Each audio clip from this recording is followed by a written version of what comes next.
우리 참과 같이 기도드리겠습니다.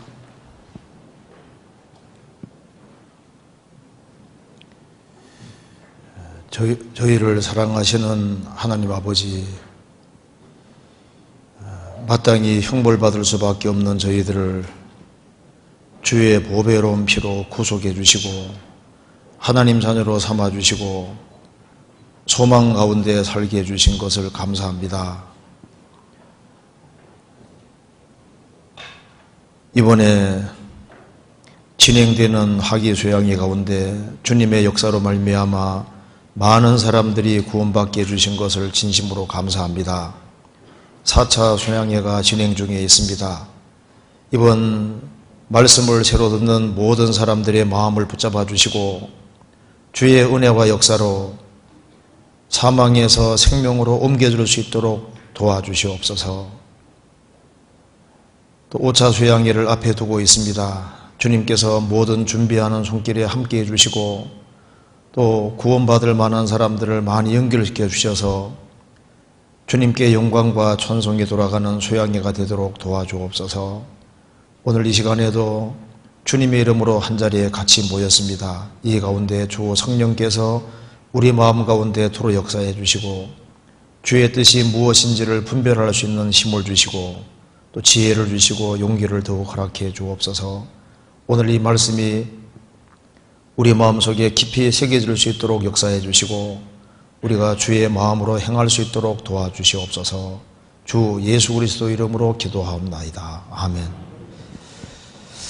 성경 로마서 11장 찾으시겠습니다. 로마서 11장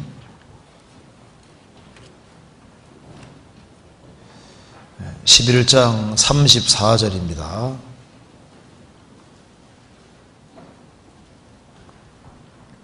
11장 34절 제가 읽겠습니다. 누가 주의 마음을 알았느뇨? 누가 그의 모사가 되었느뇨? 또 한 구절 찾겠습니다. 고린도전서 2장입니다.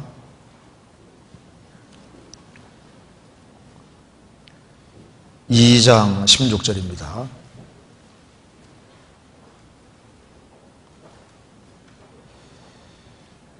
누가 주의 마음을 알아서 주를 가르치겠느냐? 그러나 우리가 그리스도의 마음을 가졌느니라. 로마서 11장 다시 보시겠습니다. 11장 34절 같이 한번 읽어보시겠습니다. 누가 주의 마음을 알았느뇨? 누가 그의 모사가 되었느뇨? 예, 거기까지입니다. 지금 아시는 대로 지금 수양예가 잘 진행되고 있습니다. 3차 수양예가 어제 끝나면서 4차 수양예를 시작을 했습니다. 예. 3차 수양예가 제일 많이 구원받은 것 같아요. 침례도 아주 많이 받았고, 그리고 특징이 수양예에서 상담을 하다 보면은 수양에 와 있는 것만으로도 마음이 바뀌어 있는 거예요. 그러니까 조금만 풀어주면은 이제 쉽게 문제가 해결되고, 그래서 그렇게 구원되지 않을 것 같은 사람도 수양의 분위기에 압도돼서 마음이 확 바뀌는 겁니다. 그리고 쉽게 구원이 되고, 또 그리고 또 상담한 사람이 이래 보면 또 이제 침례 받는 거 보면 너무 신기하고, 안 믿을 것 같은 사람이 믿고 구원받는 거 보면 너무 신기합니다. 그래서 이번 4차 수양회는 또 등록도 제일 많이 했고, 그리고 이번에도 여기 등록한 걸 쭉 보니까 각 교회에서 사람들을 많이 데려와서 전도하는 것으로 보였습니다. 너무 하나님께 감사하고요. 그래서 오늘 우리도 이제 5차 수양회를 앞두고 있습니다. 그래서 오늘 여기 로마서 11장 34절에 누가 주의 마음을 알았느뇨? 이 제목으로 좀 말씀을 드려보겠습니다. 누가 주의 마음을 알았느뇨? 근데 고린도전서 2장에는 우리가 그리스도의 마음을 가졌느니라 이렇게 말을 했습니다. 누가 주의 마음을 알았느뇨? 왜 이 말을 하고 있을까요? 주님의 마음을 알지 못하기 때문에 이 말이 기록이 되어 있는 겁니다. 누가 주의 마음을 알았느뇨? 아담 이래로 사람은 범죄했고 아담 이래로 하나님과 관계가 끊어졌습니다. 그래서 아담 후손은 세상을 향해서는 밝아 있지만 하나님에 대해서는 캄캄한 겁니다. 누가 주의 마음을 알았느뇨? 하나님을 모르는 것은, 마음을 모르는 것은 당연하고 하나님 자체도 부인하는 사람들이 많이 있습니다. 지옥에도 없는 것은, 지옥에는 무신론자가 없잖아요. 타락 같은 선사 마귀도 하나님의 존재는 믿고 있습니다. 마귀도 불신자는 아니지 않습니까? 하나님의 존재는 적어도 믿고 있습니다. 내가 하나님은 한 분인 줄로 믿느냐? 잘하는도다. 귀신들도 믿고 떠느니라. 귀신도 하나님이 한 분인 것을 믿고 하나님을 두려워 떱니다. 그런데 사람은 아예 하나님 존재 자체도 부인하는 사람들이 너무나도 많아지고 있습니다. 그러니 주의 마음을 어떻게 알겠습니까? 우리 시대는 정말 불효막심한 시대가 됐습니다. 자기 부모도 몰라보고 부모를 대적하는 사람도 많은데 하나님 마음을 알겠어요? 한문으로 이 효자를 보면은 이게 이제 늙을로 노인자에다가 여기에 이제 거기에 이제 그 지팡이라는 뜻입니다. 밑에 거기에 지팡이를 빼버리고 거기에다가 이제 아들 자자를 써놨지 않습니까? 그 자식이라는 뜻입니다. 그러니까 자식이 아버지를, 할아버지, 할머니를 업고 있는 모습인 거예요. 그 효자라는 뜻입니다. 근데 우리 시대는 이 부모도 몰라보고 부모도 대적하고 부모도 죽이는 시대가 되었습니다.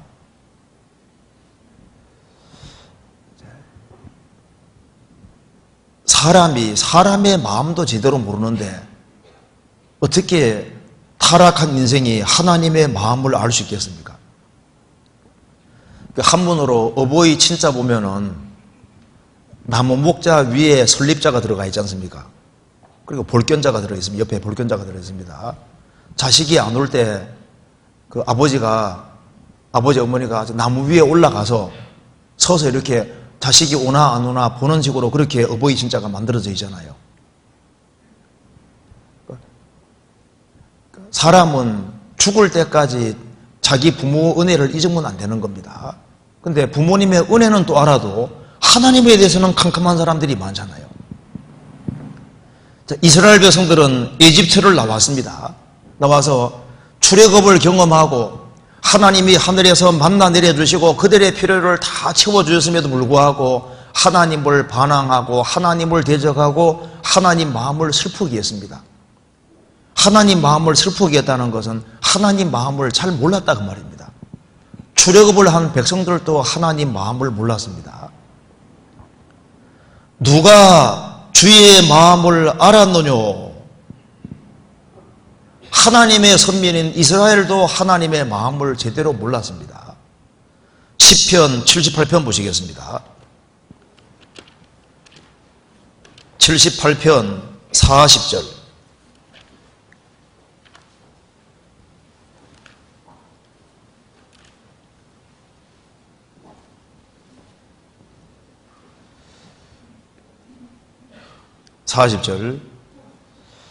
저희가 광야에서 그를 반항하며 사막에서 그를 슬프시게 함이 몇 번인고.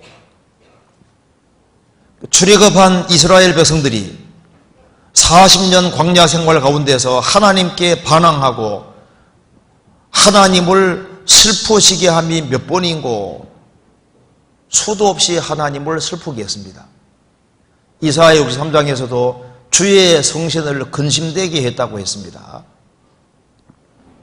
그래서 자식이 부모님의 마음을 모르는 것처럼 이스라엘 백성들은 하나님의 마음을 알지 못했습니다. 그래서 성경 속에 하나님께서 슬프다, 슬프다, 슬프다 하는 말씀이 계속 나옵니다.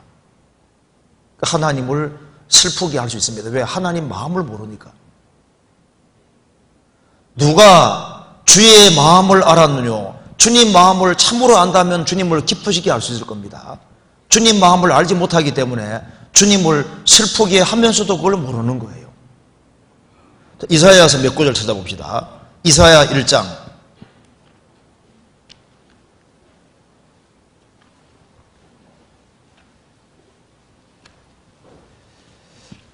이사야 1장 4절입니다.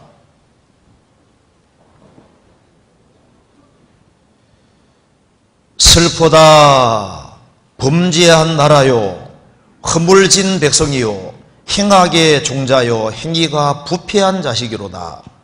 그들이 여호와를 버리며 이스라엘의 거룩한 자를 만홀히 여겨 멀리하고 물러가도다. 하나님의 탄식입니다. 슬프다. 범죄한다라요. 죄를 담대히 짓는 이유는 하나님을 모르기 때문에 그런 거예요. 하나님 마음을 모르니까. 허물을 짊어진 백성이요 행악의 종자요 행위가 부패한 자식이로다. 버릴 것이 따로 있지 하나님을 버렸다는 겁니다. 그들이 여호와를 버리며. 이사야 7장 보시겠습니다.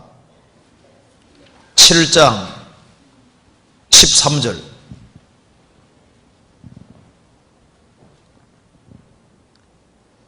이사야가 가로되 다윗의 집이여 청컨대 들을지어다.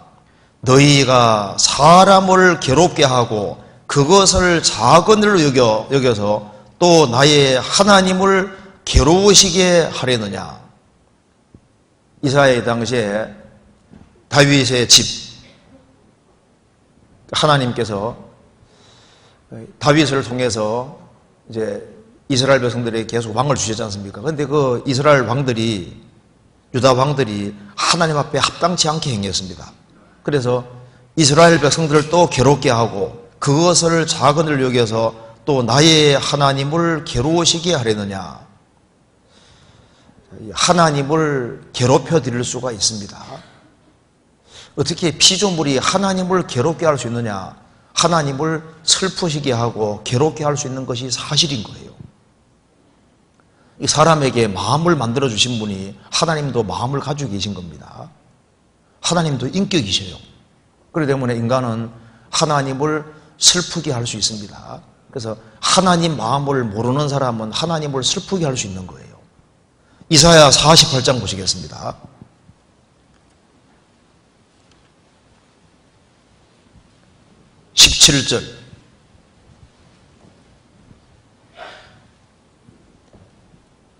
17절.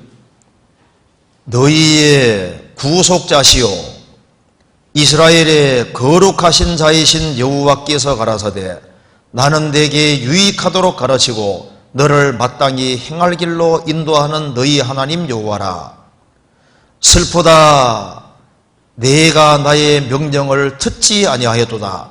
만일을 들었다면 내 평강이 강 같았겠고 내 의가 바닷물길 같았을 것이며 내 자손이 모래 같았겠고 내 몸의 소생이 모래알갱이 같아서 그 이름이 내 앞에서 끊어지지 아니하였겠고 없어지지 아니하였으리라 하셨느니라. 하나님께서는 유익이 되도록 가르치고 마땅히 행할 길로 인도하시는 여호와 하나님이십니다. 그런데 슬프다. 내가 나의 명령을 듣지 아니하였도다. 만일을 들었다면 내 평강이 강 같았을 것이다. 너의 인생이 달라졌을 것이라고 얘기를 하신 겁니다. 창세기 6장 보면은 노아 시대에 죄악이 관영하니까 하나님께서 보시고 한탄하셨습니다. 우리는 역사의 막바지에 살고 있습니다. 하나님이 이 세상을 들여다보시고 어떻게 생각하실까요?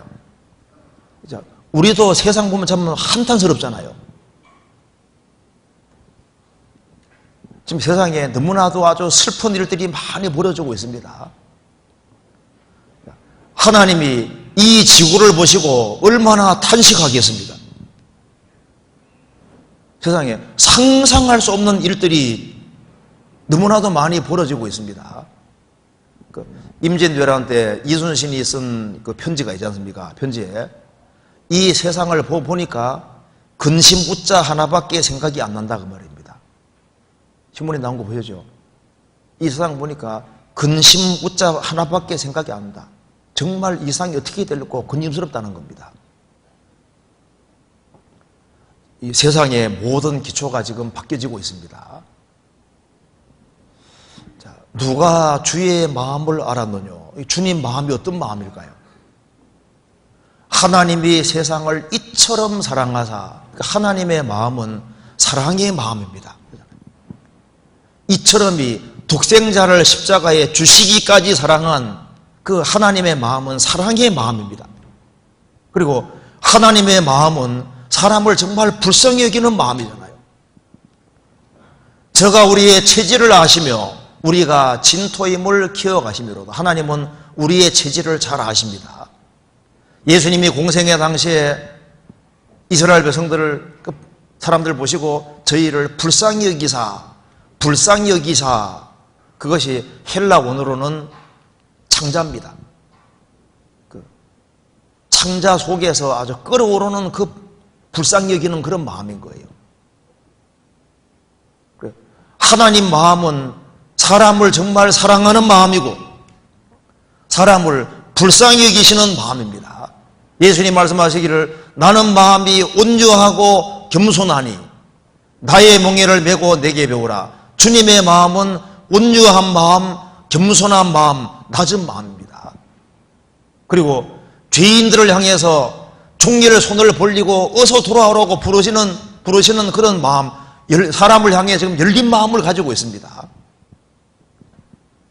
수고하고 무거운 짐진 자들아 다 내게로 오라. 내가 너희를 쉬게 하리라. 그 마음이 무슨 마음입니까? 열린 마음이잖아요. 자식이 집 나갔을 때 문 열어놓고 기다리는 마음은, 자식은 사고치고 나갔지만 부모님은 문 열고 있다는 게 뭐예요? 그 열린 자식을 향해 열린 마음을 가지고 있는 겁니다. 아무리 죄를 많이 지은 사람도 회개하고 돌아오라고 부르고 계신 거예요. 로마서 10장 보시겠습니다.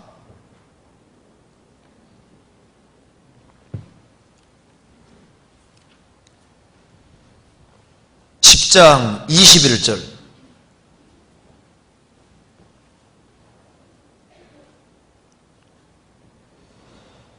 이스라엘을 대하여 가라사대 순종치 아니하고 거스려 말하는 백성에게 내가 종리를 내 손을 벌려놓으라 하셨느니라. 순종치 아니하고 거스려 말하는 백성에게 내가 종리를 내 손을 벌려놓으라. 무슨 말입니까? 돌아오라 그 말입니다. 그래도 돌이키고 살으라고 하나님께서 하고 계신 겁니다. 사실 하나님의 마음속에는 지구상의 각각의 사람이 다 하나님 마음속에 들어있습니다. 왜? 하나님께서 지으신 사람이기 때문에 한 사람 한 사람이 마음속에 있습니다. 부모님 마음속에는 자식이 마음속에 들어가 있잖아요. 그러니까 하나님은 지구상의 각각의 사람이 마음속에 들어있고 그들이 정말 잘 되기를 바라는 마음을 가지고 있는 겁니다. 그런데 피조물인 인생은 참으로 하나님의 마음을 알지 못합니다. 사람이 어디에서 하나님의 마음을 알 수 있을까요? 바로 계시된 성경 안에서, 성경에 계시된 그리스도 안에서 우리가 하나님의 마음을 알 수가 있는 겁니다. 우리가 왜 성경을 배워야 될까요? 성경을 배워야만 하나님을 알 수 있고 성경을 배워야만 하나님의 마음을 알 수 있기 때문에 그런 겁니다. 하나님을 알지 못하고서는 하나님 마음을 알 수 없습니다. 모든 문제는 사실상 하나님을 알지 못함으로 발생하게 되는 겁니다. 사사기 2장 찾아보시겠습니다. 사사기 2장.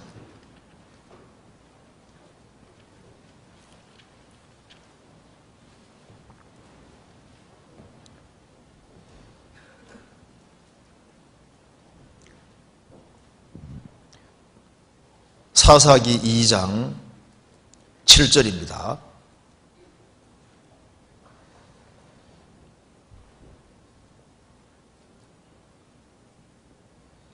백성이 여호수아의 사는 날 동안과 여호수아 뒤에 생존한 장로들 곧 여호와께서 이스라엘을 위하여 행하신 모든 큰 일을 본 자의 사는 날 동안에 여호와를 섬겼더라. 10절. 그 세대의 사람도 다 그 열조에게로 돌아갔고 그 후에 일어난 다른 세대는 여호와를 알지 못하며 여호와께서 이스라엘을 위하여 행하신 일도 알지 못하였더라. 여호수아 시대 사람들은 하나님을 생생하게 경험했고 하나님을 알았습니다. 그런데 여호수아 시대 사람들이 죽고 그 다음 때가 되니까 하나님을 모르는 거예요. 그러니까 우상 숭배하고 이제 온갖 죄를 짓게 됐던 겁니다. 노아 시대 때 노아 식구들을 제외하고는 참으로 하나님의 마음을 아는 사람이 없었습니다. 그렇잖아요. 예레미야 당시에 예레미야 말고 참으로 하나님을 마음을 아는 사람이 누구였습니까? 사무엘상 1장 보면은 엘리의 아들들, 엘리 제사장의 아들들, 그들은 엘리의 아들들은 불량자라 여호와를 알지 아니하더라 이렇게 되어 있잖아요. 이사야 당시에도 소는 임자를 알고 나귀는 주인의 구유를 알건만은 하나님의 선민인 이스라엘은 몰랐다고 했습니다. 하나님을 모르니 하나님 마음을 어떻게 알겠습니까? 우리 시대에 정말 하나님의 마음을 아는 사람들이 누구일까요? 누가 주의 마음을 알았느냐? 사람들이 하나님을 알지 못하기 때문에 하나님 마음도 알지 못하고, 그러니까 하나님을 어떻게 하는지 기쁘게 하시는 것인지 그걸 알지 못하게 되는 겁니다. 예레미야 9장 보시겠습니다. 예레미야 9장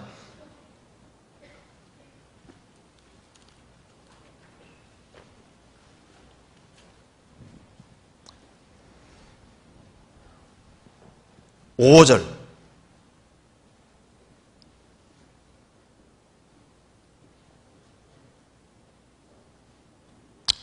제가 4절부터 읽어보겠습니다. 9장 4절. 너희는 각기 이웃을 삼가며 아무 형제든지 믿지 말라. 형제마다 온전히 속이며 이웃마다 다니며 비방함이니라. 그들은 각기 이웃을 속이며 진실을 말하지 아니하며 그 혀로 거짓을 말하기를 가르치며 악을 행하기에 수고하거늘 저희의 처소는 괴율 가운데 있도다. 그들은 괴율로 인하여 나 알기를 싫어하느니라. 나 여호와의 말이니라 하시니라. 악을 고집하는 사람, 괴율, 거짓을 고집하고 살아가는 사람은 하나님 알기를 싫어합니다. 하나님 알기를 싫어하는 사람이 하나님 마음을 알겠습니까? 하나님께서는 하나님을 아는 것을 기뻐하는 거예요. 그리고 정말 하나님 마음을 아는 것을 기뻐하십니다. 예레미야 9장 23절 24절 같이 읽어보겠습니다. 같이 읽겠습니다. 여호와께서 이같이 말씀하시되 지혜로운 자는 그 지혜를 자랑치 말라. 용사는 그 용맹을 자랑치 말라. 부자는 그 부함을 자랑치 말라. 자랑하는 자는 이것으로 자랑할지니 곧 명철하여 나를 아는 것과 나 여호와는 인애와 공평과 정직을 땅에 행하는 자인 줄 깨닫는 것이라. 나는 이 일을 기뻐하노라. 여호와의 말이니라. 하나님 말씀하셨습니다. 지혜로운 자는 자기 지혜를 자랑하지 말라.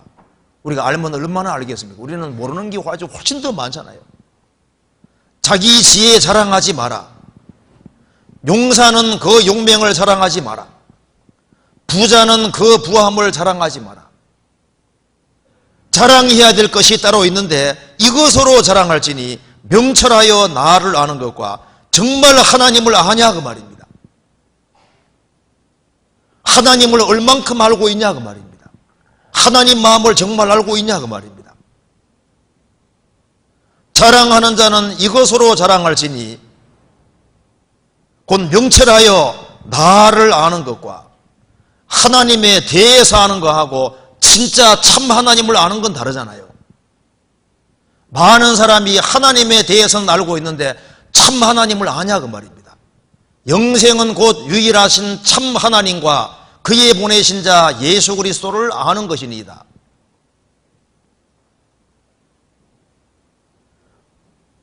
나 여호와는 인애와 사랑과 공평과 정직을 땅에 행하는 자인 줄을 깨닫는 것이라.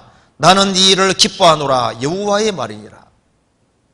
이 예레미야 시대에 참으로 하나님을 아는 사람이 적었습니다.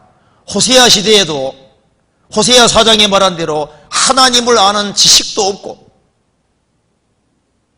하나님 백성이 하나님 아는 지식이 없었습니다. 호세아 4장 6절에서는 내 백성이 지식이 없으므로 망하나도다. 하나님에 대한 지식입니다. 호세아 6장 찾아보시겠습니다. 호세아 6장 6절입니다.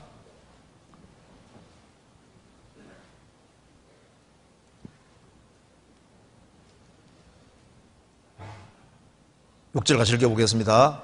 나는 인애를 원하고 제사를 원치 아니하며 번제보다 하나님을 아는 것을 원하노라. 나는 인애 사랑을 원하고 제사를 원치 아니하며 무조건 열심히 하는 것보다 사랑을 더 주님 원하시고 번제보다 하나님을 정말 아는 것을 원하노라. 예수님이 이스라엘 땅에 오셨을 때 하나님을 너무 몰랐습니다. 이 지혜는 이 세대의 관원이 하나도 알지 못하였나니 알았다면 영광의 주를 십자가 못 박지 아니하였으리라. 하나님의 선민인 이스라엘이 성경대로 오신 그리스도를 몰라보고 배척했잖아요. 그들 중에 참으로 하나님 마음을 아는 사람은 적었습니다. 우리 시대에 누가 하나님 마음을 아냐 그 말입니다.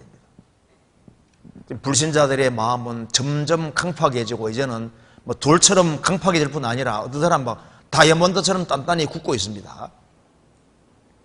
로마 7장에 말한 대로 상실한 마음대로 내버려서 이 마음이 상실한 마음이라는 것은 가치가 저하된 아주 야비하게 된 천박하게 된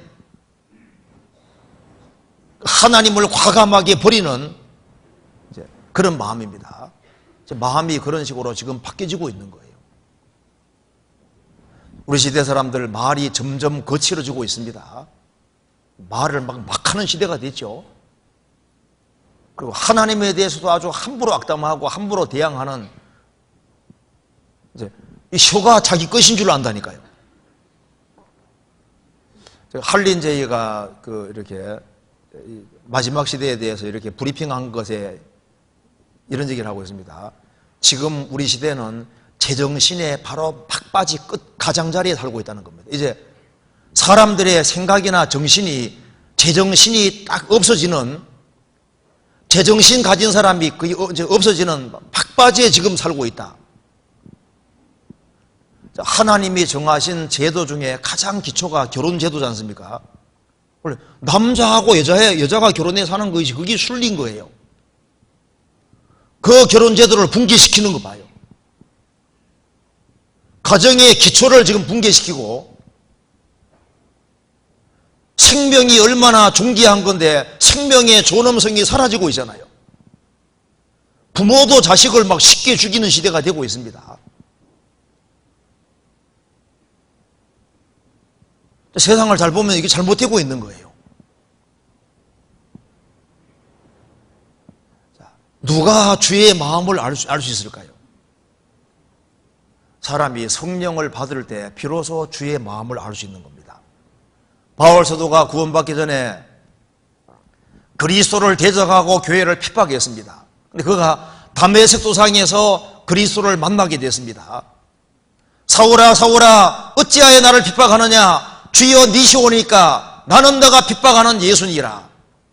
그 자리에서 꼬꾸라지고 제정신이 돌아오게 되었습니다.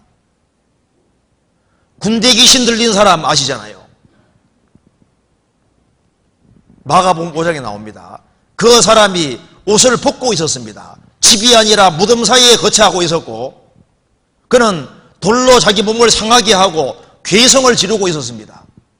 그런데 예수님 만나서 군대 귀신이 나갔을 때 어떻게 됐습니까? 정신이 온전하여 제정신 딱 돌아왔고 옷을 입었습니다. 그리고 집으로 돌아갔잖아요. 구원을 받아야만 제정신이 들어오는 거예요. 그래서 성령을 받지 아니한 사람은 그리스도의 마음을 알 수 없습니다. 그래서 바울 사도가 다메섹 수상에서 주님을 만나고 난 이후에 뭐라 했습니까? 내가 그리스도의 심장을 가지고 있다고 얘기를 하고 있습니다. 그리스도의 마음을 가지고 있다고 얘기를 하는 겁니다. 빌립보서 1장 보시겠습니다.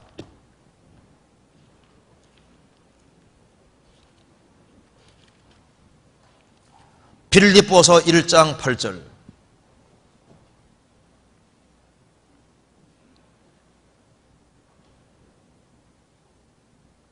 내가 예수 그리스도의 심장으로 너희 무리를 어떻게 사모하는지 하나님이 내 증인이시라. 내가 예수 그리스도의 심장으로, 예수 그리스도의 마음으로, 예수 그리스도의 심장으로 너희 무리를 어떻게 사모하는지 하나님이 내 증인이시라. 어떤 이탈리아 애국자는 내 마음을 열어보시면은 그 속에 이탈리아가 들어있을 겁니다. 나라를 너무 사랑하는 사람도 있잖아요. 근데 바울 사도는 말했습니다. 내가 그리스도의 심장으로 너희 무리를 어떻게 사모하는지 하나님이 내 증인이시라. 그래서 여기에 거기에 7절에 보시면요, 내가 너희 무리를 위하여 이같이 생각하는 것이 마땅하니 이는 너희가 내 마음에 있음이며, 바울 사도의 마음속에는 빌립보 성도들이 마음속에 있는 거예요.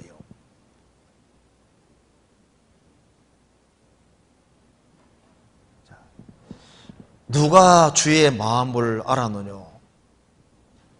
사람이 거듭나야 됩니다. 거듭나지 아니하면은 주님의 마음을 가질 수가 없어요. 성경 고린도전서 2장 보시겠습니다.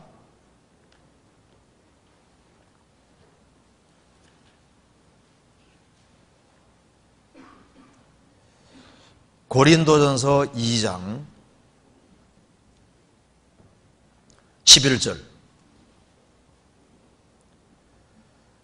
사람의 사정을 사람의 속에 있는 영외에는 누가 알리오? 이와 같이 하나님의 사정도 하나님의 영외에는 아무도 알지 못하느니라. 사람의 사정을 사람의 속에 있는 영외에는 누가 알리오? 개, 돼지가 사람 마음을 알 수 없습니다. 영국의 어떤 여자는 개하고 결혼했거든요. 보셨어요? 골치 아픈 사람들이 있습니다. 개가 꼬리나 치지 마음을 알 수 있겠어요? 사람이 참요, 타락을 많이 했습니다. 여기에 사람의 마음은 사람의 영이 있는 사람만 사람 마음을 그래도 그나마 이해할 수 있잖아요. 사람이 아닌 짐승은 사람의 영이 없으니까 사람 마음을 절대 알 수가 없는 겁니다. 그것처럼 이와 같이 하나님의 사정도 하나님의 영 외에는 아무도 알지 못하느니라. 하나님의 영이 들어와야만 하나님 마음이 이해가 되는 거예요. 그래서 12절에 우리가 세상의 영을 받지 아니하고 오직 하나님께로 온 영을 받았으니 이는 우리로 하여금 하나님께서 우리에게 은혜로 주신 것들을 알게 하심이니라. 그래서 하나님의 성령을 받을 때 하나님의 은혜를 알게 되고 하나님이 주신 진리도 깨닫게 되고, 그리고 하나님의 영을 받을 때 하나님의 깊은 곳 속으로 인도가 될 수 있는 겁니다. 그래서 여기에 16절에 누가 주의 마음을 알아서 주를 가르치겠느냐? 주를 가르칠 수 있는 사람은 없습니다. 그렇지만 주의 마음을 알 수 있고 우리가 그리스도의 마음을 가졌느니라. 주의 성령을 받은 사람은 뭘 가지고 있습니까?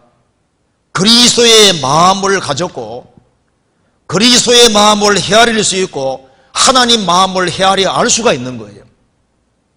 그래서 구원받지 아니한 사람은 하나님을 기쁘시게 할 수 없습니다. 그런데 이 구원을 받은 사람들도 하나님 마음을 아는 그리스도인들도 하나님을 기쁘시게 할 수도 있고 슬프게 할 수도 있습니다. 먼저 중생하지 아니한 사람은 일단 하나님을 기쁘게 하는 건 불가능합니다. 창세기 28장 먼저 봐봐요. 창세기 28장 봅시다.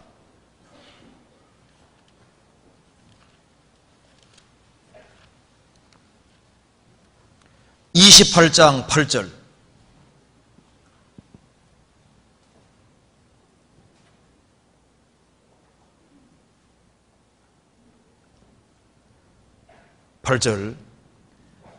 에서가 또 본즉 가나안 사람의 딸들이 그 아비 이삭을 기쁘게 못하는지라.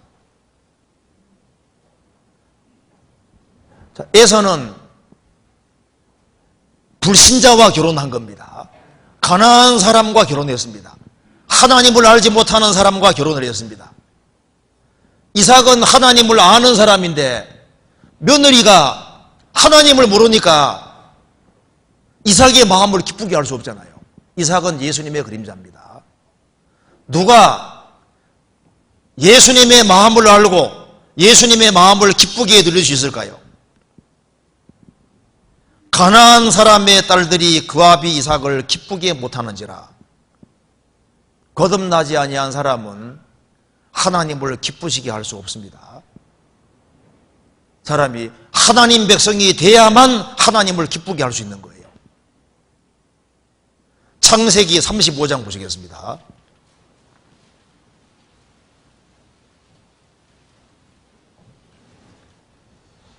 18절.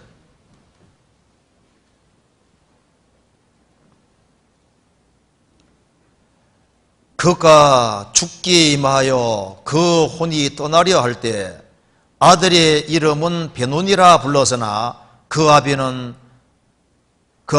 그를 베냐민이라 불렀더라. 야곱의 사랑하는 아내 라헬이 베델에서 발행해서 에브라스로 이르는 그 길에 거기서 아기를 낳게 됩니다. 근데 그 아기 낳느라 가지고 너무나도 죽는 소고를 치르고 자식을 낳으면서 죽게 되는 거예요. 그래서 그 라헬이 자식을 낳고 죽으면서 이름을 베논이라고 이렇게 불렀습니다. 베논이는 2번 밑에 슬픔의 아들이라고 되어 있죠.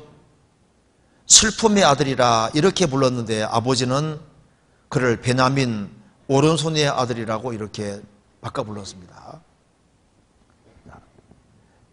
이 라헬이 죽으면서 낳은 아들이 베냐민입니다. 예수님이 십자가에 중한 고통을 받음으로 우리가 태어났습니다. 그런데 베노니는 슬픔의 아들이다. 베냐민은 오른손의 아들이다. 우리 인생도 마찬가지입니다. 우리도 하나님 자녀로 태어났습니다. 태어나서 슬픔의 아들이 될 수도 있고 주님 손에 붙잡힌 바 되어서 주님을 기쁘게 해드리는 주님께 귀히 쓰임받는 오른손의 아들이 될 수도 있는 겁니다. 에베소서에 보면은 그리스도인이 하나님을 기쁘시게 할 수도 있고 슬프게 할 수도 있다는 것을 분명히 기록하고 있습니다. 에베소서 한번 찾아보시겠습니다. 4장. 에베소서 4장 30절. 4장 30절. 하나님의 성령을 근심하게 하지 말라. 그 안에서 너희가 구속의 날까지 인지심을 받았느니라. 우리 몸이 구원되는 날까지 하나님의 성령이 와 계신데, 하나님의 성령이 들어와 있는 사람은 주의 마음을 가진 사람인데, 주의 마음을 가지고 있지만은 하나님의 성령을 근심하게 할 수 있는 겁니다. 주님을 근심하게 해드리는 슬픔의 아들이 될 수도 있고, 5장 10절, 주께 기쁘시게 할 것이 무엇인가 시험하여 보라. 주님을 근심하게 해드릴 수도 있고 주님 마음을 기쁘게 해드릴 수도 있는 겁니다. 맞잖아요. 자식도 부모를 기쁘게 해드릴 수도 있고 슬프게 해드릴 수도 있잖아요. 그처럼 하나님 자녀로 탄생한 사람도 하나님을 기쁘게 할 수도 있고 슬프게 할 수도 있는 겁니다. 구원 안 받은 사람은 그 사람이 구원받기까지는 하나님을 기쁘시게 할 수 없습니다. 구원받은 사람은 하나님을 알고 하나님을 기쁘게 드릴 수 있는 겁니다. 그럼 하나님을 정말 기쁘게 드리는 게 뭘까요? 주님 마음을 정말 기쁘게 드리는 게 뭘까요? 제일 첫 번째는 하나님으로 기뻐하고 즐거워하는 겁니다. 하나님 자신을 기뻐하고 즐거워하는 사람이 있는 거예요. 나를 구원하신 주님을 정말 기뻐하고 하나님을 기뻐하고 즐거워하는 사람, 그 사람을 하나님이 기뻐하십니다. 세상 사람들은 세상의 것으로 기뻐하는데 크리스찬들은 하나님으로 기뻐하고 즐거워할 때 하나님이 그 사람을 기뻐하시는 거예요. 자식이 부모를 기뻐할 때 부모님이 기뻐하잖아요. 성경 찾아봅시다. 시편 63편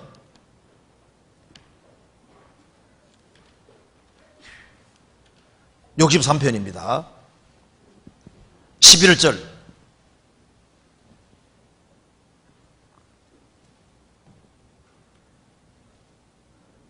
11절. 왕은 하나님을 즐거워하리니 주로 맹세한 자마다 자랑할 것이나 거짓말하는 자의 입은 막히리로다. 다윗은 왕이었습니다. 왕은 모든 걸 누릴 수 있는 사람인데 그럼에도 불구하고 왕은 하나님을 즐거워할 것이다. 다윗은 하나님 마음에 합한 사람입니다. 왜 하나님이 다윗을 기뻐하고 좋아하셨을까요? 다윗은 하나님을 즐거워하고 하나님을 기뻐하고 하나님 안에 뒹구는 걸 좋아했던 거예요. 다윗은 하나님으로 만족하고 있는 겁니다. 어릴 때는 자식은 어머니로 만족하잖아요. 엄마가 얼마나 기뻐합니까? 하나님을 기뻐하고 즐거워하는 사람, 그 사람을 하나님 기뻐하시는 거예요. 시편 131편 보시겠습니다.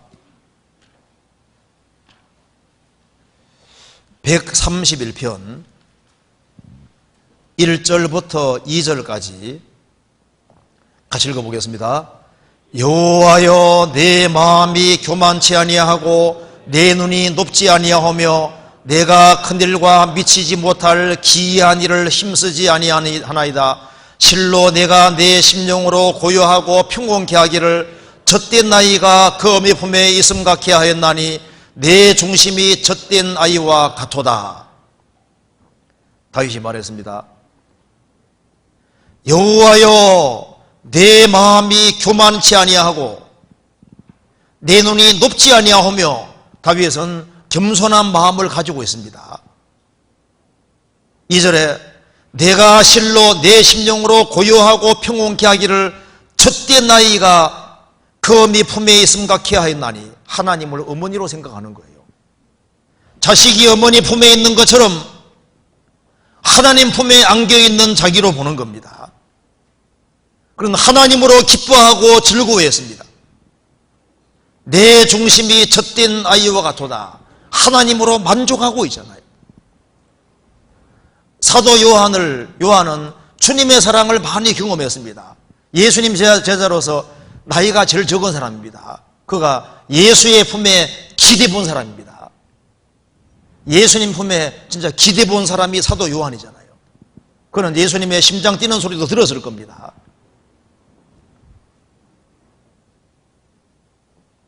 하나님으로 기뻐하고 즐거워하고 하나님과 함께 살기 때문에 그것으로 행복하게 생각하는 그 사람을 하나님이 기뻐하는 거예요.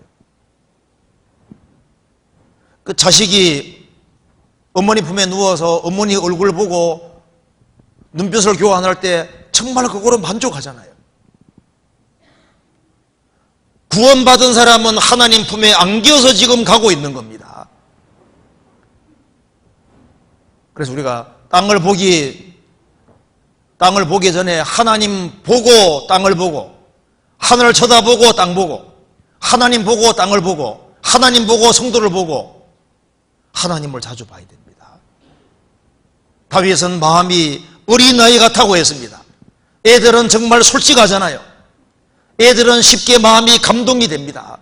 쉽게 눈물을 흘립니다. 이 성경에 보면은 다윗이 얼마나 감격해 살았습니까? 그는 하나님 때문에 감격하고 하나님 때문에 기뻐하고 즐거워했던 거예요. 실로 내가 내 심령으로 고요하고 평온케 하기를. 다윗의 심령은 고요하고 평온합니다. 아무 근심이 없는 이유가 뭐예요? 하나님이 나와 함께 계시니까. 자식은 전쟁 속에서도 아기는 엄마 품에 있으면 안심하잖아요. 하나님이 다윗을 정말 기뻐하셨습니다. 그래, 하나님 앞에서 하나님으로 만족하고 있잖아요. 우리가 세상에 아무것도 가진 것이 없다 할지라도 하나님과 나와 함께 하시면은 만족이 되는 겁니다. 다윗은 하나님의 사랑으로 만족하고 있는 거예요. 지족하는 마음이 있는 겁니다. 그래서 여기 1절에 여호와여 내 마음이 교만치 아니하고 내 눈이 높지 아니하며 내가 큰 일과 미치지 못할 기이한 일을 힘쓰지 아니하나이다. 하나님을 발견하고 하나님 안에 사니까 여기 막 큰 일, 미치지 못할 기이한 일, 그런 걸 힘쓰지 아니하나이다. 어떤 사람 보면 요상한 걸 좋아하는 사람이 있어요. 평범한 게 중요한 거예요. 평범한 거예요. 주님 앞에 상 받는 것도 아주 간단하게 돼 있어요. 복잡하게 안 돼 있는 거예요. 막 성경 막 희한한 구절을 막 알아야만 신앙생활 잘하는 게 아니잖아요. 어떤 사람 보면 막 성경 구절을 막 많이 안다 하는데 그게 자기한테 무슨 도움이 되냐 그 말입니다. 그래 많이 아는데 그래서 무슨 형제자매에게 무슨 도움을 주고 있으며 무슨 희생과 수고를 하고 있고 영혼을 어떻게 건지고 한 구절을 알더라도 그것이 실생활 속에 도움이 돼서 형제자매에게 도움되는 게 더 중요한 거예요. 많이 한다고 상 주는 게 아니잖아요. 그래서 큰 일과 성경에서 항상 주님 말씀하시기를 내가 지극히 작은 것에 충성하였으니 내가 큰 것으로 내게 맡기리라. 지극히 작은 것에 충성하였으니 내가 할 수 있는 것을 최선 다해서 하는 거예요. 기이한 일을 힘쓰지 아니하니다. 이상하고 신비하고 요상하고 그런 거 추구하면은 신앙의 세계에는 곁길이 너무나도 많이 있습니다. 아주 심플하고 단순한 거예요. 정상적인 가정생활, 직장생활, 교회생활, 평범한 그거 자체가 중요한 거예요. 야곱이 하나님 알아갈 때 특별하게 한 것이 있습니까? 처가살이 20년 하면서 눈코 뜰 새 없이 고생하고 살았습니다. 그 속에서 하나님을 배운 거예요. 히브리어는 동사가 먼저입니다. 주어가 뒤에 나가는 거예요. 헬라 말은 주어가 먼저고 동사가 뒤지 않습니까? 하나님은 발로 밟으면서 배워가는 거예요. 움직이는 것이 먼저인 겁니다. 하나님을 깨달아가는 건 일상적인 일을 하는 가운데서 배워가도록 되어 있는 거예요. 사람이 하나님의 뜻을 행하려 하면 이것이 내가 스스로 하는 말인지 하나님께로 말씀인지 알리라 그러잖아요.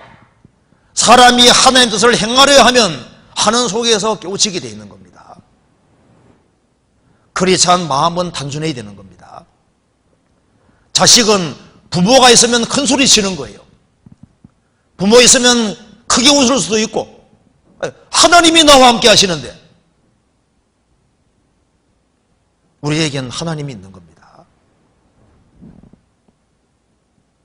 하나님으로 기뻐하는 사람, 하나님을 크게 생각하는 사람, 하나님 안에 사는 것을 기뻐하고 즐거워할 수 있는 사람이 크리스찬이잖아요.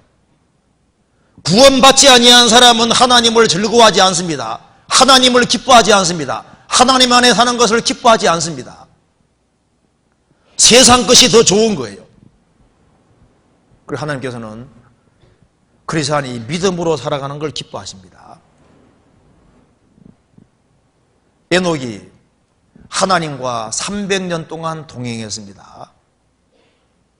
그 하나님이 기뻐하셨습니다. 하나님은 하나님과 같이 길을 걸어가는 사람, 그 사람을 기뻐하는 거예요. 자식이 정상적으로 자라고 정상적으로 성장할 때 부모가 기뻐하잖아요. 우리가 구원받고 정상적으로 자라갈 때 주님 기뻐하십니다. 조금이라도 바뀔 때 주님 기뻐하시는 거예요. 아기가 태어나서 당장 걷지 못하고 뛸 수도 없습니다. 오래지치지만은 전만 잘 먹어도 기뻐하죠?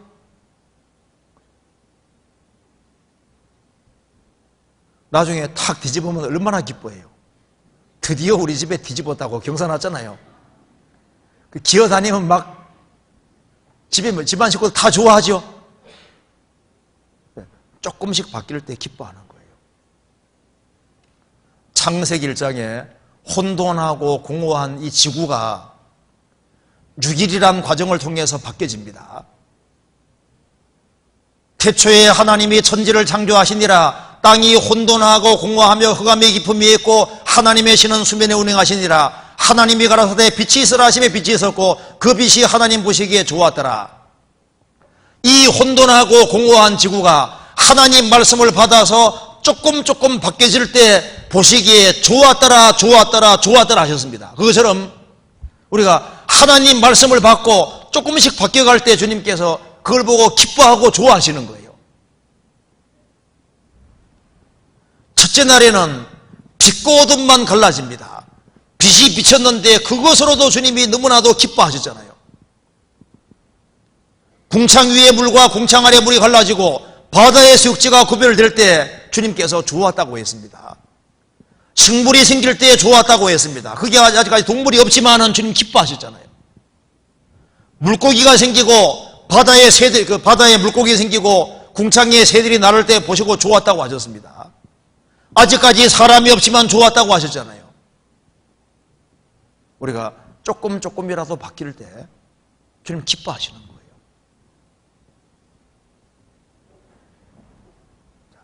이 사람이 하나님 마음을 알 수 있느냐? 알 수 있습니다. 우리가 그리스도의 마음을 가졌느니라. 그리고 우리가 우리 자신의 몸을 하나님께 드릴 때 하나님 기뻐하십니다. 로마서 12장 보시겠습니다.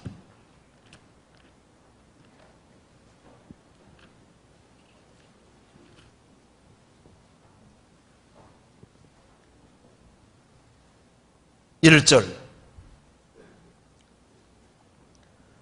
그러므로 형제들아 내가 하나님의 모든 자비하심으로 너희를 권하노니 너희 몸을 하나님이 기뻐하시는 거룩한 산제사로 드리라. 이는 너희의 드릴 영적 예배니라.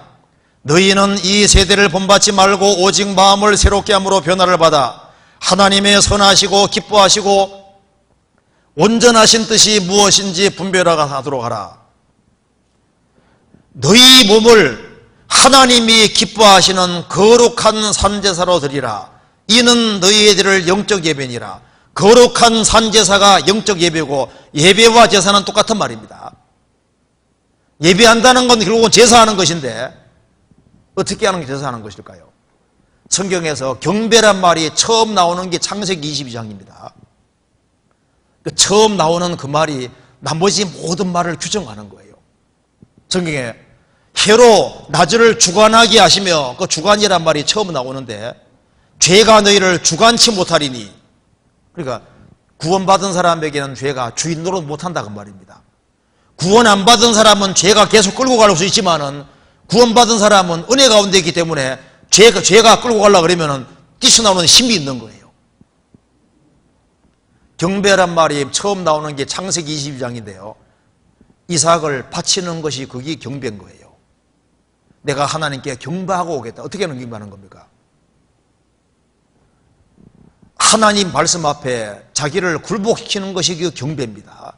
원래 구약의 제사도 뭔지 아시죠? 짐승을 죽이는 게 제사인 거예요. 예배와 제사 똑같은 말인데 어떻게 하는 게 제사하는 거냐 하면은 하나님 뜻 앞에 자기를 굴복시키는 것이 그게 제사인 겁니다. 내 뜻대로 마옵시고 아버지의 뜻대로 하옵소서 그게 제사잖아요. 너희는 이 세대를 본받지 말고 오직 마음을 새롭게 함으로 변화를 받아 하나님의 선하시고 기뻐하시고 온전한 뜻이 무엇인지 분별하도록 하라. 하나님의 뜻이 무엇인지를 분별하고 그 하나님 뜻 앞에 자기를 굴복시키는 것이 제사인데 하나님께서 그걸 기뻐하시는 거예요.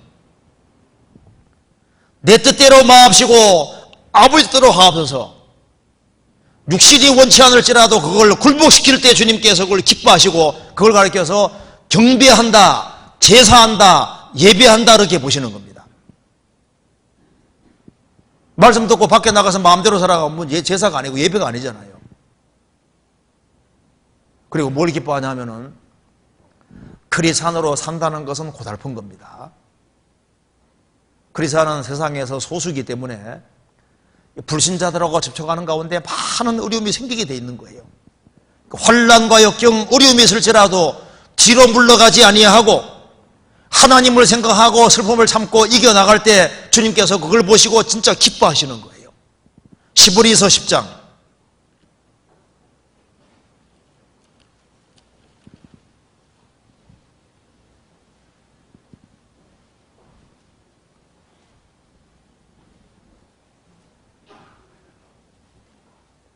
34절 너희가 갇힌 자를 동정하고 너희 산업을 빼앗기는 것도 기쁘게 당한 것은 더 낫고 영고한 사람이 있는 줄 알미라. 그러므로 너희 담대함을 버리지 말라. 이것이 큰 상을 얻느니라. 너희에게 인대가 필요하면 너희가 하나님의 뜻을 행한 후에 약속을 받기야 함이라. 잠시 잠깐이면 오시리가 오시리니 지체하지 아니하시리라. 그다음 같이 읽겠습니다. 오직 나의 의인은 믿음으로 말미암아 살리라. 또한 뒤로 물러가면 내 마음이 저를 기뻐하지 아니하리라 하셨느니라. 초대교회 당시에 신앙 때문에 재산도 빼앗겼습니다. 그것도 기쁘게 당했다. 어떤 어려움이 있을지라도 담대함을 버리지 말라. 이것이 큰 상을 얻느니라. 우리에게는 인대가 필요합니다. 왜? 하나님의 뜻을 행하기 위해 인대가 필요하고 하나님 뜻을 행한 이후에 약속을 받아야 되기 때문에 인대가 필요하다는 겁니다. 잠시 잠깐 오면 오시리가 오시리니 지체하지 아니하시리라. 주님 곧 오실 겁니다. 오직 나의 의인은 믿음으로 말미암아 살리라. 또한 뒤로 물러가면 내 마음이 저를 기뻐하지 아니리라. 뒤로 물러가면 하나님이 안 기뻐하십니다. 어떤 어려움이 있다 할지라도 뒤로 물러가지 말아야 되는 겁니다. 그리고 하나님의 뜻이 분명할 때는 그 뜻 가운데 견고하게 서는 걸 기뻐하시는 거예요. 바울 사도가 말하기를 내가 사람에게 좋게 하랴 하나님께 좋게 하랴 사람에게 기쁨을 구하랴. 내가 지금까지 사람의 기쁨을 구하는 것이 어떠면 그리스도의 종이 아니니라. 우리는 사람을 기쁘게 하는 게 먼저가 아니라 먼저는 하나님을 기쁘게 하는 거예요. 내가 하나님께 좋게 하랴 사람에게 좋게 하랴. 우리 수양회도 하나님을 위해 하는 겁니다. 그렇지 않습니까? 하나님을 기쁘게 해드리기 위해서 하는 거예요. 하나님이 최고 기뻐하는 것은 죄인을 구원하는 겁니다. 죄인 하나가 회개하면 하늘에서는 회개할 것이 없는 의인 99을 인하여 기뻐하는 것보다 더하리라. 마태복음 9장 읽어보시면은 주님을 추수의 주님이라고 했습니다. 뉴 킹제임스 버전은 이 로드가 대문자로 되어 있습니다. 추수의 주님. 왜 하나님을, 주님을 그렇게 해서 추수의 주라고 했을까요? 예수님이 죽으시고 부활하심으로 구원을 완성하셨고 이제 익은 곡식인데 복음 전에서 거두기만 하면 되는 거니까 주님이 추수의 주님이시다. 주님이 하시는 일이 뭡니까? 추수의 추수.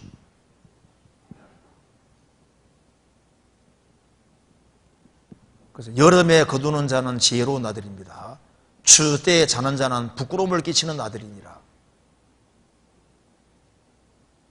우리는 영혼의 추수를 위해 있는 겁니다. 그래서 참으로 하나님을 알고 참으로 하나님 마음을 알 수 있는 길은 성령을 받아야 되는 거예요. 성경에서 봅니다. 잠언 1장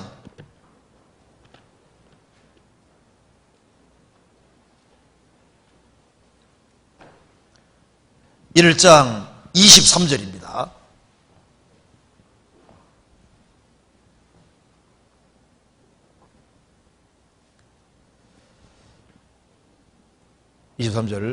나의 책망을 듣고 돌이키라. 보라, 내가 나의 신을 너희에게 부어주며 나의 말을 너희에게 보이리라.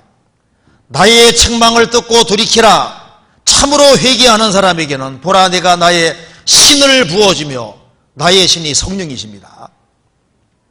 요엘세장에도 말세에 내가 만민에게 내 신을 부어줄 거다. 성령입니다. 내가 나의 신을 너희에게 부어주며 나의 말을 너희에게 보이리라. 사람이 언제 하나님 말씀에 깨달아질까요? 나의 신을 너희에게 부어주며 성령을 받을 때 그때부터 성경이 이해가 되는 거예요. 그래서 성령을 받지 아니한 사람은 주님 마음을 가질 수가 없습니다. 그래서 구원이 중요한 거예요. 그래서 구원을 받을 때 성령이 들어오셔야만, 그래야만 하나님 말씀에 깨달아지고 하나님 말씀을 참으로 아는 사람이 선에서 선으로 나아갈 수 있고 믿음에서 믿음으로 나아갈 수 있는 겁니다. 성령을 참으로 받은 사람이 순종해서 자랄 수 있고 애가 탄생해야 자랄 수 있는 것처럼 탄생하지 아니한 사람은, 영적으로 탄생하지 아니한 사람은 자랄 수도 없는 거예요. 그래서 반드시 성령을 받아야 되는 겁니다. 그리고 우리가 그리스도의 마음을 가졌느니라. 그리스도의 마음이 뭘까요? 그게 사랑인 겁니다. 사랑. 자, 하나님하고 정말 친하게 지냈던 사람, 하나님이 친구와 대면에 말하는 같이 말한 사람이 모세입니다. 모세가 40년 동안 하나님과 같이 살았습니다. 그가 40년 동안 하나님과 같이 살면서 깨우친 것이 뭘까요? 그게 바로 신명기입니다. 신명기는 이스라엘이 가나안 땅 들어가기 직전에 40년 광야 생활을 해고하면서 하는 말씀이잖아요. 그래서 하나님 말씀을 다시 재론한다, 그런 뜻입니다. 다시 한번 반복해서 말한다, 그런 뜻인데요. 그 주제가 뭡니까? 하나님이 너희를 이렇게 사랑하셨으니 너희도 하나님을 사랑하라. 그러니까 40년 광야 생활 속에서 하나님은 사랑이시더라. 그러니 하나님의 사랑을 깨달은 너희들도 하나님을 사랑하라. 그게 주제잖아요. 예수님을 가장 가까이 했던 사도 요한이 요한복음, 요한 1, 2, 3서, 요한계시록 듣는데 주제가 뭡니까? 하나님은 사랑이시더라. 예수님은 바로 사랑의 화신이라고 얘기를 한 겁니다. 그래서 주님을 아는 사람 마음속에는 뭐가 있을까요? 사랑이 분명히 있을 겁니다. 그리스도의 마음이 사랑의 마음입니다. 또 한 가지는 너희 안에 이 마음을 품으라. 그리스도 예수의 마음이니.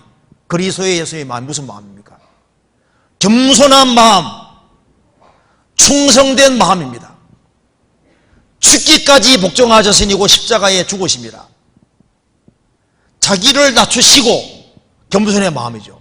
죽기까지 복종하셨으니 복종의 마음, 충성된 마음인 거예요. 우리가 그리스도의 마음을 가졌느니라. 무슨 마음입니까? 사랑의 마음, 겸손한 마음, 또 한 가지는 충성된 마음, 복종하는 마음.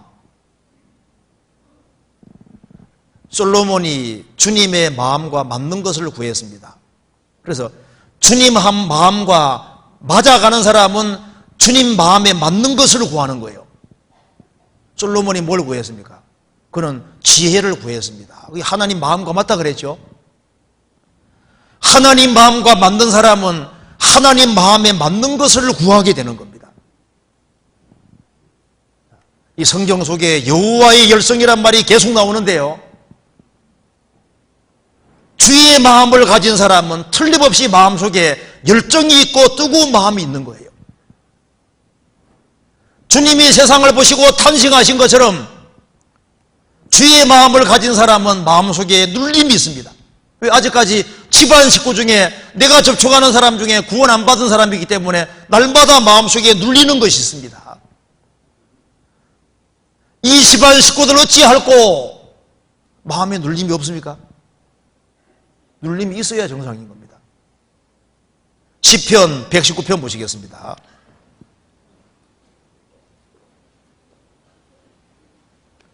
(119편) 28절.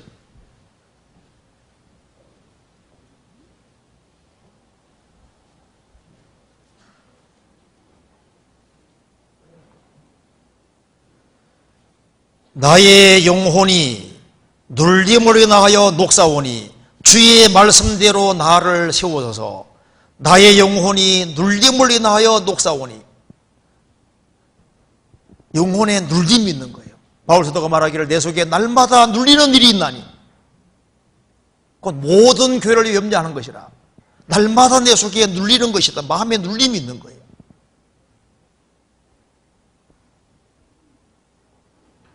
그 마음이 있을 겁니다. 그래서 이 주의 마음을 가진 사람은 마음속에 충성된 마음이 있을 겁니다. 주님께 충성하고자 하는 마음이 있을 거예요. 그리고 주의 마음은 세상 사람이 안 가지고 있는 마음입니다. 그렇잖아요. 성경 한번 찾아봅시다. 민수기 14장 보시겠습니다. 민수기 14장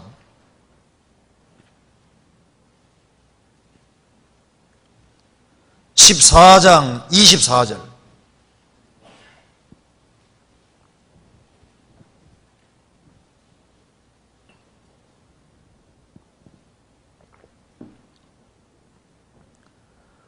오직 내 종 갈렙은 그 마음이 그들과 달라서 나를 온전히 쫓아선즉 그의 갔던 땅으로 내가 그를 인도하여 드리리니 그 자손이 그 땅을 차지하리라. 정탐꾼 12명을 보내놨는데 이 10명의 정탐꾼은 우리는 가나안 땅 들어가면 죽는다고 했습니다. 여호수아와 갈렙은 말하기를 그들은 우리의 밥이다. 하나님이 함께 하시니까 가나안 민족이 아무리 강하다 할지라도 우리가 능히 정복할 수 있다. 주님께서 갈렙에게 이렇게 말했습니다. 오직 내 종 갈렙은 그 마음이 그들과 달랐다. 갈렙은 마음이 달랐습니다. 이스라엘 백성들하고 마음이 달랐어요. 출애굽에서 20세 이상 된 사람들 레위지파 제외하고는 다 죽었을 때 그때 여호수아와 갈렙만 살았지 않습니까? 여호수아와 갈렙은 그들과 마음이 달랐습니다. 마음이 다르다는 게 뭡니까? 주님 마음을 가졌다 그 말입니다. 세상 사람들하고 다른 마음을 가진 사람들인데 그 사람들이 누구냐? 그 사람들이 바로 거듭난 크리스찬들인 거예요. 마음이 다른 사람은 다른 행동을 하게 되는 거예요. 마음이 다른 사람은 다르게 처신하게 되고, 그렇기 때문에 결과가 완전히 달라지는 거예요. 히브리 입상에서는 참마음과 온전한 믿음으로 그래하자. 참마음이란 말이 나와 있는데, 구원 안 받은 사람은 거짓된 마음 가지고 있는데, 구원받은 사람은 참마음, 진짜 주님 보시기에 합당한 참마음을 가지고 있고 다른 마음을 가지고 있는 거예요.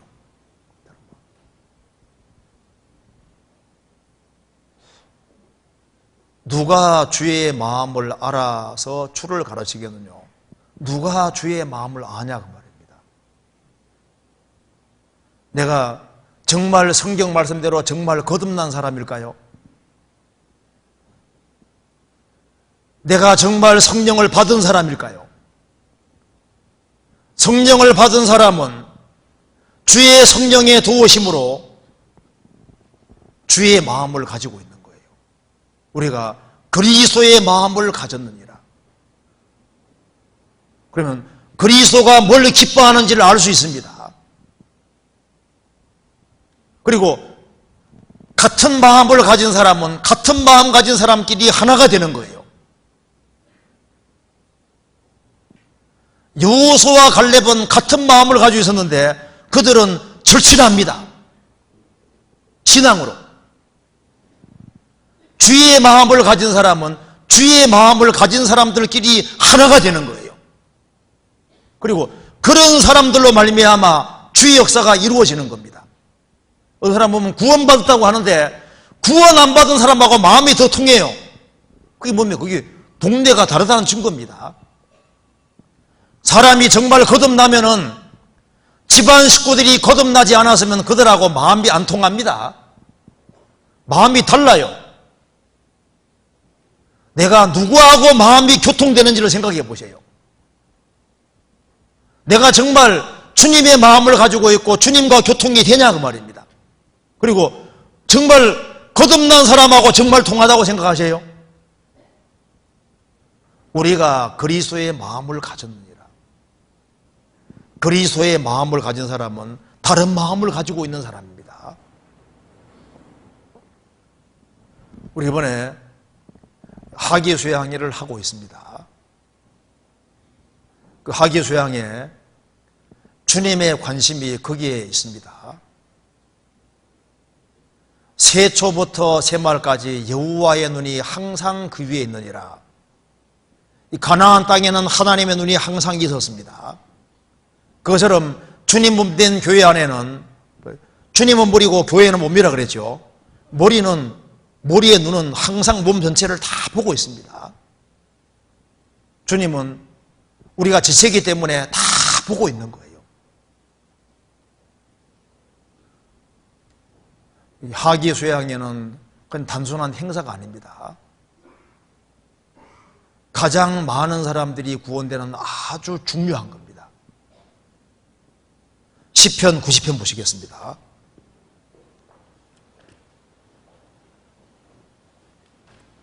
(90편) 17절.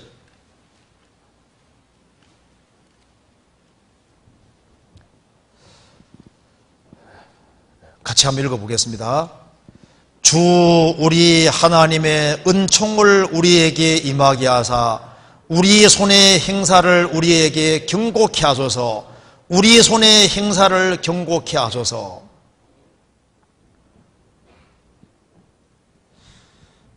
이 본문은 우리 하계수양회와 가장 일치하는 본문이라고 할 수 있습니다.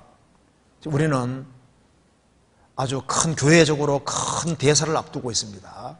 5차 수양회, 우리 교회가 수원교회가 주관교회입니다. 그래서 우리 수원교회 구원받은 식구들이 어떻게 하냐에 따라서 수양회 전국에서 올 때 가장 많은 사람들이 아마 오게 될 거라고 생각하는데요. 이 수양회를 어떻게 하냐에 따라서 가장 많은 사람들이 구원받는 중요한 일을 우리가 앞두고 있는 겁니다. 우리가 영혼을 건지고 세우는 일, 이 일보다 더 큰 일은 없는 거예요. 우리 개인에게도 가장 중요한 날은 구원받는 날이었습니다. 그렇잖아요? 그러면은 우리 인생에서 우리 구원받은 날이 제일 중요한 날이었다면은 이번에 많은 사람들이 구원받게 되고, 그리고 한 명이 구원받는 것도 주님이 그렇게 기뻐하신다면은 많은 사람들이 구원받는 이 일에 우리가 가장 큰 기쁨을 들릴 수 있는 정말 중요한 시기가 아닐 수 없는 겁니다. 그래서 우리에게 이 기도가 필요한 겁니다. 여기 17절에 주 우리 하나님의 은총을 우리에게 임하게 해주십시오. 여기 주 우리 하나님의 은총을 우리에게 임하게 해주십시오. 이 일에는 하나님의 은혜가 필요한 겁니다. 주 우리 하나님의 은총을 우리에게 임하게 해주십시오. 주님의 은혜로 우리가 이 일을 잘 감당할 수 있도록 도와주십시오. 여기에서 우리가 정말 주님의 은혜를 경험할 수 있도록, 주님의 영광이 나타날 수 있도록 도와주십시오. 주 우리 하나님의 은총을 우리에게 임하게 해주십시오. 우리 손의 행사를 우리에게 경고케 하소서. 기도입니다. 우리 학예 수양회를 위해서 기도해야 됩니다. 하나님, 이번에 오가는 발걸음을 주님이 지켜주시고, 이번에 새로 말씀을 듣는 사람 중에 한 사람도 이루어지지 아니하고 다 구원함을 얻을 수 있도록, 수양회가 순조롭게 진행될 수 있도록 주님 도와주십시오. 모든 것 주님 영광을 위해 될 수 있도록 주님께서 도와주십시오. 그래서 우리가 기도하고 행할 때 우리 손이 공교한 손이 되고 모든 일이 아주 무리 없이 잘 진행될 수 있을 겁니다. 주 우리 하나님의 은총을 우리에게 임하게 하사 우리 손의 행사를 경고케 하소서. 우리 손의 행사라고 했습니다. 우리 손의 행사가 주님의 일이라는 확신이 필요합니다. 자, 우리가 여기서 알아야 될 것이 있습니다. 우리가 이 학예 수양에 치르는 것이 주의 일이냐, 그것에 대한 확신이 필요합니다. 우리 1년 농사 중에서 제일 중요한 기간이라고 하는 그 확실한 믿음이 필요합니다. 그 믿음이 있을 때, 믿음 있는 사람은 산도 옮기는 거예요. 믿음 있는 사람 통해 주님 역사하십니다. 우리가 3박 4일 우리 손의 행사, 이것이 주님의 일이라는 확신이 필요한 거예요. 우리 손의 행사를 하나님이 견고하게 해주십시오. 하나님의 도움을 구하는 사람들, 그 사람들은 하나님의 일을 사랑으로 행할 수 있을 겁니다. 기쁨으로 행할 수 있을 겁니다. 그리고 여기 우리란 말이 계속 나오죠. 주 우리 하나님의 은총을 한 번 나와 있고, 우리에게 임하게 하사 두 번, 우리 손의 행사를 세 번, 우리에게 경고케 하소서 네 번, 우리 손의 행사를 경고해. 우리란 말이 계속 나오죠. 주의 일은 혼자 하는 게 아닙니다. 우리라는 공동체를 통해서 하는 겁니다. 우리 식구들이 한마음과 함께가 되어서 연합해서 하면은 주님이 이 일을 잘 할 수 있도록 도와주실 겁니다. 우리의 손의 행사를 경고케 하소서. 그리고 우리가 이 일을 잘 행할 때 이것이 영원히 길이 남을 일을 하는 것이 되는 거예요. 우리 손의 수고로 많은 사람들이 구원받았을 때 그 수양회를 잊을 수가 없습니다. 아, 내가 그때 그 수양회 때 구원받았다고 영원한 친구를 사귀는 것이 되는 거예요. 이 세상의 모든 것은 불타버릴 겁니다. 이 세상의 모든 수고는 다 없어질 겁니다. 그런데 우리가 3박 4일 수고하는 이 수고는 영원히 잊혀지지 아니하고 영원히 남을 일입니다. 노아가 방주 만드는 일을 했는데 그것이 성경에 기록되어 있잖아요. 스룹바벨 여보 여호수아가 스룹바벨 성전을 지었는데 그게 생생히 성경에 기록되어 있습니다. 우리 손의 행사를 경고케 하소서. 주님께서 이번 수양회 때 함께 하셔서 우리 손의 형사가 경고해야 되겠습니다. 그리고 한 구절만 더 보시겠습니다. 요한복음 18장입니다. 5절. 18장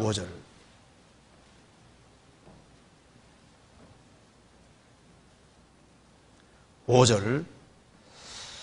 같이 한번 읽어보겠습니다.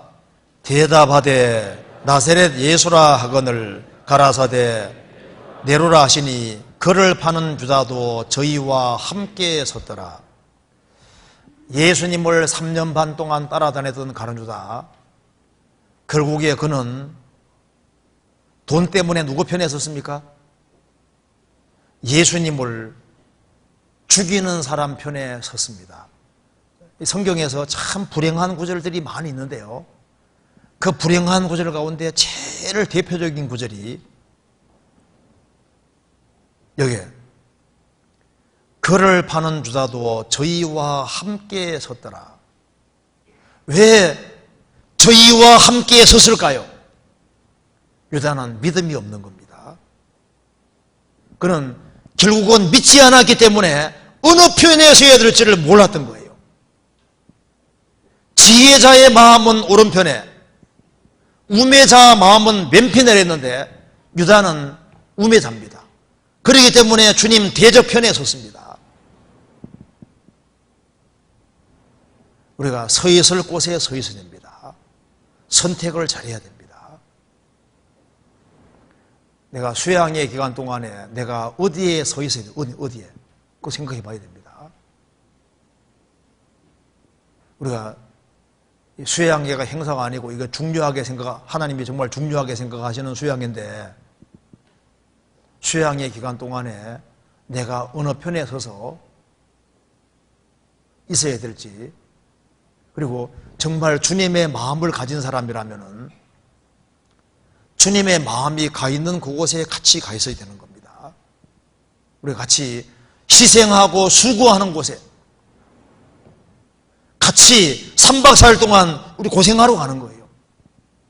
그래서 같이 동고동락하면서 고생은 되지만은 같이 희생하고 수고하는 그런 좋은 자리가 됐으면 좋겠습니다. 그래서 그렇게 할 때 하나님께서 홀로 영광을 받으실 겁니다. 역사의 마지막 시대에 살아가는 우리에게 하나님께서 전도할 수 있는 중요한 기회 주셨습니다. 그래서 우리가 접촉하는 사람들을 최선 다해서 인도해서 구원의 길로 인도하기 위해서 같이 협력하고, 같이 이번에 일을 위해서 계속적으로 기도하고 수양이가 순조롭게 잘 마칠 수 있도록 같이 기도했으면 좋겠습니다. 같이 기도하시겠습니다. 자비로우신 우리 아버지 하나님, 저희들을 구원해 주신 크고 놀라운 은혜와 사랑을 갖게 해주신 걸 감사합니다. 주님을 알지 못하던 저희들에게 주님을 알게 해주시고, 또 성령님의 도우심으로 주님을 알게 해주시고, 또 주님의 마음을 계속적으로 알아가게 해주시는 것을 감사합니다. 이번 하기수양에 준비하는 그 모든 손길에 주님이 함께 해주시고 주의 역사와 능력을 나타내 주시고, 이번에 많은 사람들이 구원함을 얻음으로 주의 마음을 능히 시원케 할 수 있도록 주님이 역사해 주시고 도와주시옵소서. 그리고 전도하는 그 모든 손길이 함께 해주시고, 또 수양회가 순조롭게 진행될 수 있도록 앞서 행해 주옵소서. 고마우신 우리 구주 예수 그리스도 이름으로 기도하옵나이다. 아멘. 찬송 같이 부르시겠습니다. 167장, 은혜 찬송 167장입니다.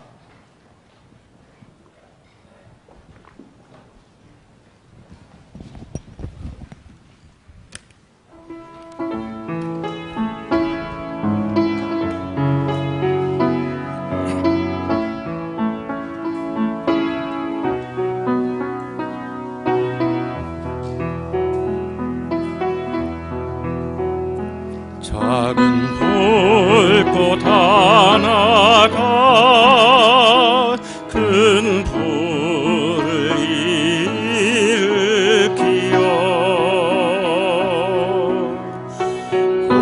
호주의 사람들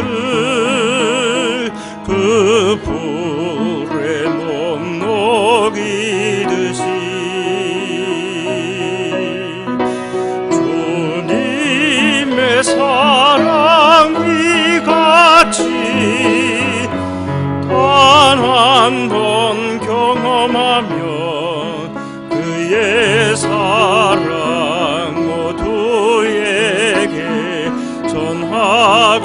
싶으리. 세상이 도단하면 새들은 지저귀고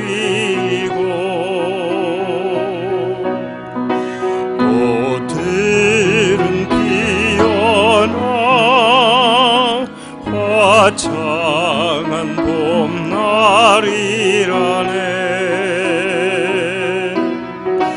주님의 사랑이 같이 단 한 번 경험하며 봄과 같은 그 신선함 전하고 싶으리.